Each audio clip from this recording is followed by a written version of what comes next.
Okay, what's going on, boys? No, guys, so welcome back to another video. And in today's video, we're going to go over the after the patch. What have I changed? What game settings and control settings? I'm going to go through them all. I'm also not going to explain what each thing is. I got a video on that on my channel.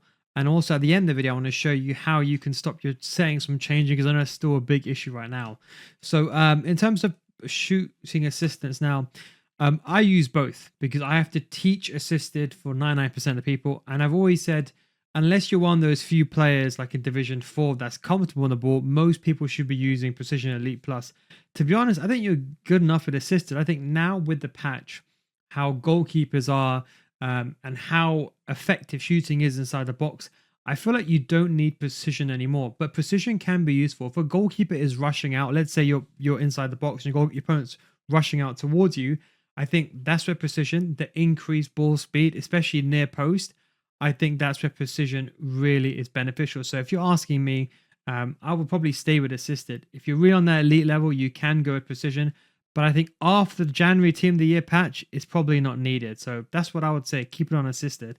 And I think for most people, that's fine. Those that really want to go to precision, you can, of course, try that yourself. Now, time shooting, I think. Do you want to get better at FC25? Now, before you skip ahead, what if I told you if you joined my FC school and you didn't get better after 1 month, I'll refund your money? I can say this because I've been running my FC school for many, many years, and thousands of students join and even stay on. We go over complete in-depth gameplay tutorials showing you both the theory of something and the gameplay examples using real-life examples in a structured format that's like a course. The videos on a systematic learning system teaching you everything from the core mechanics, the basics to the meta, so you can get better as a whole, with explanations that go beyond the scope of my YouTube channel. FC School has already started with every single tactical layout, focuses, meta cards, and learn the meta before it even becomes the meta. So come join thousands of others in a mature audience community for those looking to get better at FC25, patreon.com/nilguides, or click the link down below. Now, when you join, we already have a library of hundreds of videos, more than my YouTube channel, in fact, with new videos on FC25 getting constantly added, so you'll never run out of content. The biggest mistake people do is they spend thousands of dollars on FP points every year,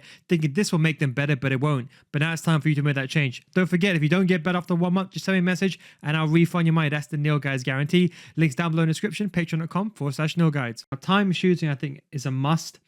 Just ignore the buttons that you can see over there. But time shooting, I think, is a must. If you want to shoot near post, green time shot is very, very important. Also, finesse shots have been the meta since day one. It hasn't been patched. So both Travellas and finesse shots are very important to score. You can very easily practice, just go, even if you're not too sure about this, just go into the arena, practice it, go into the practice arena, just practice it every single day. You will get better at it more and more you practice. It's the same with shot assistance on precision as well. But time shoot, I think, definitely needs to be on if you're asking me. Then the rest I basically kept the same. I've not really done anything. Through ball pass distance, to be honest, it's almost overly AI'd. Like, think about how many times you do a through ball and the game actually assists it for you. For those of you that watch your gameplay back, pre-patch and post-patch through balls acted completely different. And that's probably one of the biggest changes you see. I feel like now you can get away with a bad through ball. Otherwise, you couldn't get away with it before. So I'll leave that on semi. Ground passing is on assisted. The only thing I do is I use the R1 plus triangle for manual through passes, or the manual pass if I want to, especially if you've got the incisive pass playstyle. But that's pretty much that. The cross assistance, I don't cross, but I think for most advanced users, semi is a good one. But I use assisted. If I need the ball to go in a certain place, I would always use the precision lob button, which is R1 plus square. Then we're going to, so this is fine. Pass receiver lock on late. Now, defending, I still use tactical defending. I think there is maybe an argument that after the patch, advanced defending helps. But the truth is, it's all about positioning. And most people don't know how to defend. And this patch has proved it. It's kind of weird because people should learn how to defend in the first place. People who never learn how to defend, just mechanic abused, they're the ones that are struggling. Those who actually learn how to defend and play the game properly, they're not having as much difficulty getting the grasp. So if you are struggling, put it back on tactical. Positioning is the most important thing, both in real life and in the game in terms of defending. It doesn't matter what you use to tackle the ball, it doesn't matter what players you use, your position is the most important thing. Auto switching, I leave on none. I think this is one of the most important things. Ball relative. It was already the best statistical right stick switching mechanic. Now, after the patch, switching is the biggest one. The biggest skills is switching early. Ball relative has now gone even higher, to the point now where I would strongly recommend, if you are struggling now, before I said don't use ball relative. Like if you use player relative for the past 5 years of your life, it's no point changing because you're already used to one. It's like imagine you're driving on your left hand side your entire life. Why would you want to start driving on your right hand side? There's no point.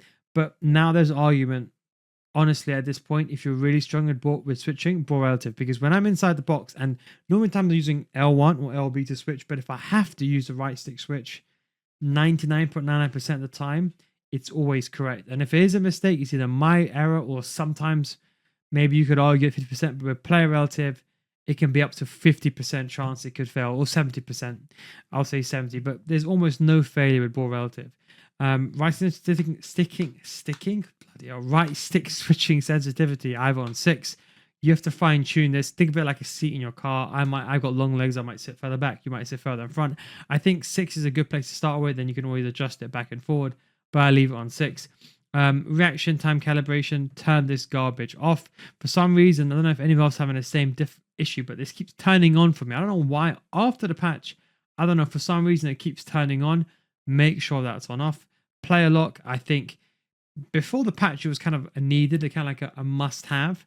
I don't think it's really needed now with AI movement. Yes, on the advanced level, I think, but I think for the casual play, it's not needed that much. But I would recommend using it. I think it's a very, very good mechanic. It's not a need to know. Before, because AI movement was so restricted, players didn't move. It's almost like you needed player lock to make a player move in that position. But now, with this new AI movement, the nerfing of defending and tracking, although we can argue something feels a bit different recently, if you know what I mean, I'm talking about, especially this weekend league. But yeah, you can basically don't have to use it, but I'd recommend using it. And that is basically it. Analog sprint is on off now. Camera I'm still using is co-op. Even more important now is the co-op camera angle, because if you're zoomed out, it will help you defend better. It will make the game slower, which psychologically, remember, the game doesn't actually become slower. Don't believe in that nonsense stuff, fairy tale that people have been saying. Because as you're zoomed out, it's perception. If I go like this in front of my eye, I can see my hand moving quickly. But if I go further away, it looks slower. So it's perception. But the game feels slower, but you can see more, so you're going to make more informed decisions. So co-op is very, very important. And I use zero zoom. And I think even for right stick switching, it's much more superior. So I think there's even more reason to use co-op camera angle. Remember now, you need to see danger early. So, when someone's doing a through ball in time, you got to combine that with a right stick switch or an L1 switch. And that's why it's important to add all these things into account. You have to take, I don't know why people don't really understand this, but it's not just one thing. They all work collectively together, if that makes sense. But unless you're like a top tier pro player, in my opinion, and even then, pros still use co-op. In fact, more pros are using co-op again now. And that is pretty much it. So what do I do about the issue with the controller settings? So what I do is, I've had this big issue. So what I do now is I go to the settings, I go to the main menu, and then I go and I choose my settings. Okay, so let's say, I don't know, I'm gonna double check here, competitive, everything. These are the controls I'm using now.